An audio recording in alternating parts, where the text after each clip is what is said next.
Are you gonna do this video with me instead of Papa? She's ready. She's ready for her close-up. Hey everybody, I'm Gabby. And I'm Mike. And this is RVs with Gabby. This week we are going to be talking to you about 3 different stops that we made along our route from Destin to Austin over the past couple weeks. After we took off from Destin, our next stop was Mobile, Alabama. It was a couple-hour drive. It was pretty smooth. Winter Circle RV Resort is the spot where we chose to stay. We stayed for 4 nights and we paid a total of $226, so reasonably priced. Really nice little resort. It's so funny, there was a huge field in the front and then they had this really small dog park. So we did let the dogs out to play and kind of throw the ball out there a little bit. There were other people doing it, so please don't come for us in the comments about leashes. We understand how important it is to leash your dog. A lot of people staying there were residents, so it looks like it was a long-term stay, but there were some people coming in and out. This was the first stop after Destin because of the satellite and Starlink issues we had, where I called ahead and said, hey, can we get a spot that doesn't have a tree in the way? And she actually did have to change our spot before we arrived. So if you do work from home and you are using Starlink, really great idea that was put out to us is to call them ahead to get that information, so that this way you know that your Starlink is not blocked by anything and you won't have any trouble for work. They have restrooms and laundry, and it wasn't too bad pricing for laundry. There was only like 2 or 3 washers and dryers, but every time I did it, nobody was really using them. It was fine. There was a little pond and a pool. Yeah, the pond was really nice. It was just outside of our unit, so in the mornings, usually Gabby would wake up first, walk the dogs around it. They might sometimes chase the ducks that were hanging out around there. Oh my gosh, one morning I accidentally let go of Freya because she was pulling so hard, and they both took off like rockets and started chasing this poor duck. I, for some reason, was like, the duck will fly away. It did not. It just kept kind of getting pinned down and then running and pinned down.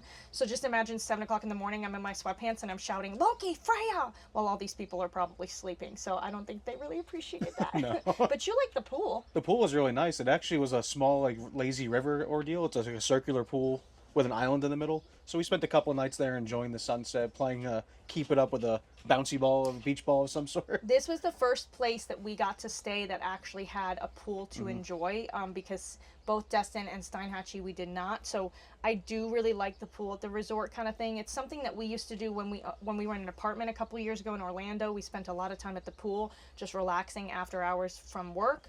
So that was really, really nice. We did check out downtown Mobile one day. We took a walk. There is a really nice strip where there's restaurants and bars. It looks like a really party scene if you don't come at like 2 o'clock on a Tuesday afternoon. I found some friends of Bill W, so I went to a meeting and that was really nice to connect with people. And yeah, overall, Winter Circle was a pretty great spot. If you're in the area, you're passing through Mobile and you're looking for some place to go, we definitely recommend it. So our next spot was Loranger, Louisiana. Now, I picked this spot. First of all, we use RV Complete, which is an app provided by Blue Compass RV. It's fantastic. You can basically map out where you're going and then it shows campgrounds in that area. So this campground came up and it was a ranch. It was an active ranch, and they, on the website, had information about like horses, and there was a pool, right? And it was like, it looked really, really cute. We booked it for, let me pull it up and tell you, 3 nights, and it was $180. And I was like, that's pretty reasonable, right? And we got there and it was pouring rain, unfortunately. The lady came out on the golf cart. They were super nice. Like, the staff was great. Lady came out on the golf cart and showed us to our spot. That was the first spot that we were where it was super uneven.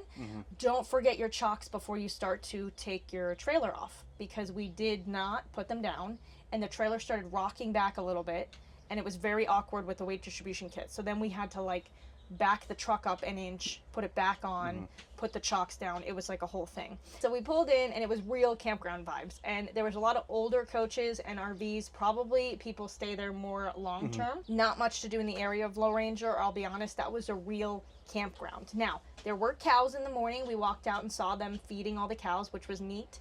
I didn't see any horses. No, I didn't see any either while we were there. I'm assuming it's more of a summer camp style resort for people who are not staying there long term, because there was like a dining hall that was closed and there was a pool that was closed, and there was just all these activity boards and things that said like things to do during the summer. So probably a great place to go in the summertime. We struggled because when we arrived it was raining. We hooked up, it managed to slow down. I sent Mike out to go to Walmart, and then The hailstorm. and tornado warning, just that kind of everything all at once. The biggest hailstorm that Louisiana has ever experienced is what the owner of the RV park told me in like several years. The camper, it was very loud. The dogs were freaking out. I was getting some work done in the bedroom, and I let them on the bed for once because they were just like freaking out. Mike got stuck at Walmart walking in circles till it died down. Yeah, it was too much to walk around because the whole area kind of flooded a little bit, and we lucked out. Our spot, I guess the Sweetwater Ranch is a little bit elevated on a hill, but we're looking at videos of people also in the local area that have different campgrounds, and they completely flooded a couple feet, so we did luck out. The next day it was kind of wet and muddy, and there wasn't really anything to do, right? Again, I met up with a friend of Bill W. It was awesome, but besides that, we were like ready to go, just ready to move on. So we did decide to leave a day early and just continue on. We ended up finding a KOA because our next up was Viter, but we didn't have that booking for another day. So what we did was we found a KOA in Lafayette, Louisiana, and so we kind of drove almost all the way to Viter, stopped at Lafayette last minute. It was $71 for the night. It was a very nice pull-through site in the back of the campground. Yeah. Basically, it was the first time that we pulled up, we parked, we went to the pool for a couple hours, we walked the dogs. So anyway, we were in Lafayette for just the night.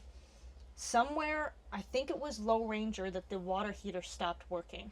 It started throwing up a code that said E5.